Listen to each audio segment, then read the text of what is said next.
जय जगन्नाथ। यह पापी उन गद्दारों के नाम जो कभी खुश नहीं होते।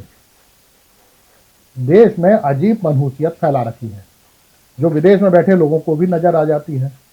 प्रयागराज में हाल ही में ऐतिहासिक कुंभ हुआ जिसमें 66 करोड़ लोग नहाए।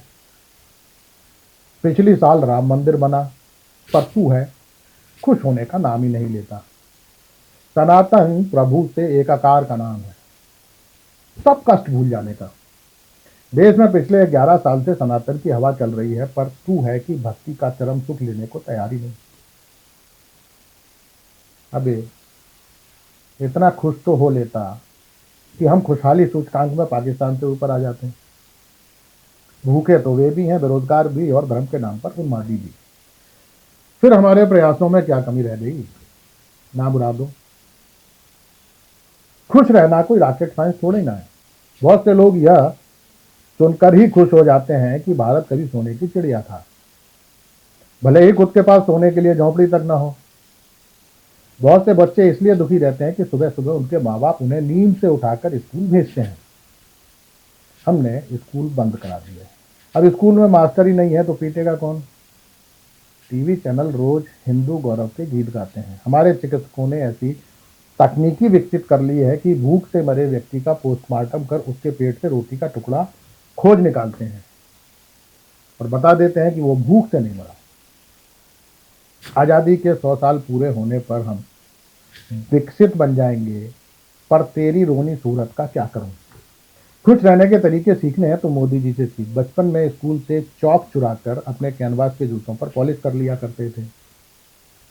चाय बेची, भीख मांगी, उनकी माँ ने दूसरों के घरों में बर्तन तक साफ किए, पर वे दुखी नहीं थे। दुखी वे उस समय भी नहीं हुए जब गुजरात में दंगों की मनगढ़ंत कहानियां लोग सुना रहे थे और लाशें गिन रहे थे। यहां तक कि अटल जी ने भी उन्हें राजधर्म का पालन करने की नसीहत दे डाली थी। हम दुनिया की 5वीं अर्थव्यवस्था है। देश में अरबपतियों की संख्या बढ़ रही है, यह सुनकर ही खुश हो लेता। मोदी जी के कहने पर युद्ध रुक जाते हैं, यह सुनकर भी खुश हो सकता था। खुश होने के लाख बहाने हैं। सुनीता विलियम्स भारतीय मूल की है, यह सुनकर, या फिर जज के घर मिले नोटों की गड्डी देखकर। तुझसे अच्छे तो इस देश के राज्यपाल हैं जिनसे कहा जाता है कि अब जवान हंसेगा तो हंसने लगते हैं।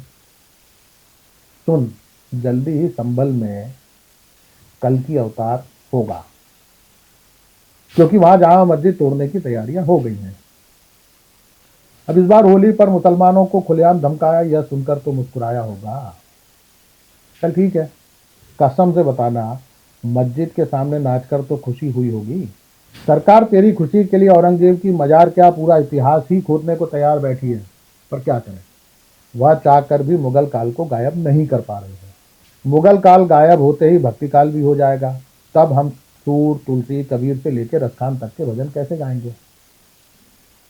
जब बाबर गायब होगा तो बाबरी मस्जिद भी होगी। अब औरंगजेब का क्या करें? लोग तो अडवाणी को भी शाहजहां बोलते हैं। पूरा इतिहास खून से सना है। राजा हिंदू हो या मुसलमान, कहानी पौराणिक हो या ऐतिहासिक। महाभारत भाइयों के बीच में हुआ। कंस ने अपने ही नवजात भांजों की हत्या की। बाली को उसके भाई सुग्रीव ने मरवाया, रावण को विभीषण ने। प्रहलाद ने अपने पिता हिरण्याकश्यप की हत्या करवाई तो ध्रुव के चक्कर में उसकी बुआ होलिका जल मरी। सम्राट अशोक ने अपने पूरे परिवार को मार दिया। पृथ्वीराज चौहान ने अपने नाना आनंद पाल सिंह को धोखा दिया। खानुआ के युद्ध में राणा सांगा और हसन का मेवाती मिलकर बाबर से लड़े और घायल राणा सांगा को उन्हीं के सगे संबंधियों ने जहर देकर मार डाला।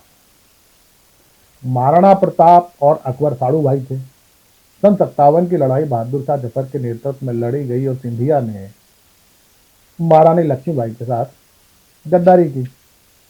उसके बाद कोई भी भारतीय राजा ऐसा नहीं रहा जिसने आजादी की लड़ाई लड़ी। कुछ नहीं तो हमारे नेताओं से कुछ सीख ले। वे दल ही नहीं, आत्मा और आचरण भी आसानी से बदल लेते हैं। एक पल में सेकुलर, दूसरे में कम्युनल। जिस तरह हास्य कवि अपनी कविता सुनाने के लिए कुत्ता शब्द आते ही लोगों को हंसाने के लिए भौंकना शुरू कर देता है, नेता भी उसी स्थिति में पहुंच गया है। पर लोग है कि हंसी नहीं रहे। मोदी जी ने संसद में कहा कि अयोध्या में राम मंदिर प्राण प्रतिष्ठा के दौरान उन्होंने महसूस किया कि कैसे देश 1000 साल के लिए तैयार हो रहा है। कुंभ में राष्ट्रीय और सामूहिक चेतना का विस्तार हुआ। मोदी जी ने कुंभ का पानी मॉरिशस लेकर गए, वहां के लोग उससे नहाकर खुश हुए। पर एक तू है जो देश को बदनाम करने में लगा है। अबे भूखा है तो चमनप्राश खा, बेरोजगार है तो काम कर। अब तू कहेगा कि दुखी इसलिए है क्योंकि संसद में पूरे भाषण के दौरान कुंभ आयोजन के लिए मोदी जी ने एक बार भी योगी का नाम नहीं लिया, या कुंभ में मारे गए लोगों को श्रद्धांजलि नहीं दी, तो तय मान तू दुखी नहीं है, विपक्ष का बहकाया हुआ है। शेष कुशल आपका भक्त सेवक रहा। नमस्कार।